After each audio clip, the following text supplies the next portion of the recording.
With The Mandalorian Grogu releasing this year, LEGO have gone back to the Mandalorian show and released this set. This being Cobb Vanth Speeder, which is set number 75437. If you look at the back of the box, you can see two different images. The first one being Cobb Vanth and Cad Bane having a duel in the desert, with this set being in the background.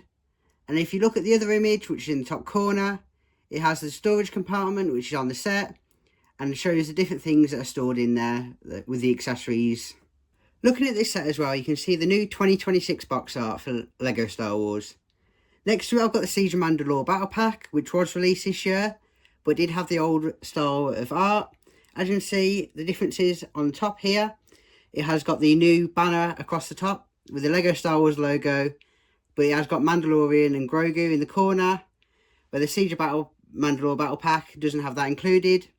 You can also see a change about where the minifigures are, as in the old style box, it had a clean cut line with yellow in the background, and in the new style box, it's more rounded in the corner with blue behind the minifigures.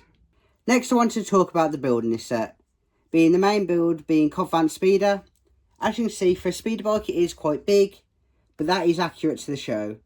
And it also has the same effect in the show, as it looks like you've just found different pieces and put them all together. But overall, the detailed build is quite nice. As you can see, if you look at this side, it's got different pieces, like a skate piece, a musket. And then on this side, it's got like a microphone piece and just a little piece here to move around. But overall, it is quite accurate to the show and is in scale with other speeder bikes. And overall, it's just a really good build to represent the speeder that was shown. A couple of other things I wanted to point out with this build is if you look at the bottom of it, as you can see, it includes two circle clear pieces, which allows the set to glide easier over surfaces and is a great feature of playability. Another thing is if you take this piece off here, you can see there's a storage compartment with different accessories. If I just take them out here, I've got Cobb Vanth's hairpiece, a lot of vegetable looking thing, and if I get the right side of it, a blue milk carton. If I bring this up to the camera, it is a new print compared to the one seen in Luke's set where he had the blue milk carton. So it's nice to see them adding a new print to the set, even though it is just for something like a blue milk carton. It is still nice to see. As you can see, including this set are two minifigures, this being Cobb Vanth and Cad Bane. This set is sort of a mix-up of Season 2 of Mandalorian and the Book of Boba Fett. As in Season 2 of Mandalorian, Cobb Vanth wears Boba Fett's armour before Mandalorian takes it, but these two characters don't meet till Book of Boba Fett. So it's cool to see the nice version of Cobb Vanth, and them including Cad Bane as well, because I think it would have been bad to include just one minifigure, but the other version of Cobb Vanth isn't as cool as this version. So starting off with Cobb Vanth, as you can see, he is wearing the Boba Fett armour, but with this armour is the weathered version, and if I bring him up to it close to the camera, you can see the detail in weathering, and it's really cool to see the length of detail that went into. Even on his shoulder pads you can see the weathering, and on his left arm as well, you can see the Mandalorian crest. I think it's really good of LEGO to add such detailed printing. You can also, if I take the helmet off, he does have a face printing, with this side being a really stern look, and on the back it being more a like unserious look. They did also include a hairpiece, so if I click that on, you can have the character without the helmet on, which I think is a really nice addition to the set, and really improves this minifigure quite a lot, as it's such a detailed figure, and I think it's quite cool to have both the option to have the helmet on and helmet off. Next, moving on to Cad Bane, which I'll just pick him up, you can see with his hat it is smaller than we have seen with other LEGO minifigure versions of him, but this is a very detailed version of him. Take the hat off, you can see the detailed printing of his face, with the skin tone being lighter blue to match the live action version, rather than the animated version which has got a darker blue skin. It does also have the breathing tube pieces, which you can see extend to the back, and it has this bit there. It's really nice to see it connect to the front and the detail it has.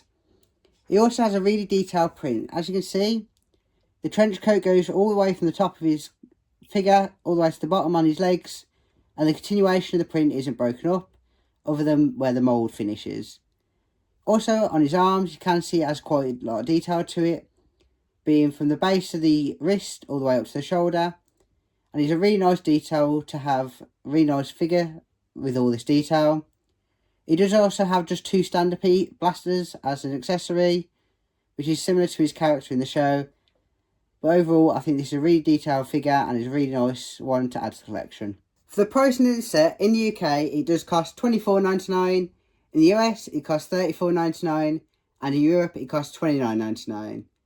And as this set does include 207 pieces, if you put that into a price per piece calculator, for the UK price per piece, it does give it 12 pence, which is a pretty good deal, as Lego usually only goes up to 16, so it's not that far off the top band for Lego, and as you can see, it's a pretty good deal.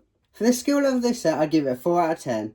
As this set isn't that big, so any beginner could do it in one sitting, as it's only 207 pieces with 3 bags. But overall, it isn't a hard build either. It's a bit harder than something like a battle pack, but overall this set is quite easy. As you can see, it's not that big of a build for you to get on with. But overall, it's quite an easy build, so I'd give it a 4 out of 10, as it's not as quite easy as a battle pack. Then it also is quite simplistic and not that hard to build. So overall, if I had to rate this set out of 10, what would I give it? Personally, I believe this set is an 8 out of 10, as we have got some amazing minifigures and some of the best we've seen in a while from LEGO Star Wars. And the build is an actually really nice detailed build. The only problem is it doesn't feel like a £25 set, as the build is quite small for what you're paying for it. Whereas compared to something like a battle pack, like the one from 2024, with the 3 clones and 1 shock trooper, and then the battle droids and the various side builds included into that set, for the same price it does feel like you're getting a lot more in there. But overall, it doesn't diminish this set anyway, as it's still a really amazing set. And I would say, if you wanted to pick it up, it is worth the money. It just is a bit small, so don't expect a massive build when you get out of the box. But it is a really impressive build, and I feel like 8 out of 10 is worth the score I'm giving it. But anyway, that is my review of the Cobb Vanth Speeder. If you did enjoy, please remember to leave a comment down below and tell me what you think of this set. That is all for today, and I'll see you in the next one. Bye!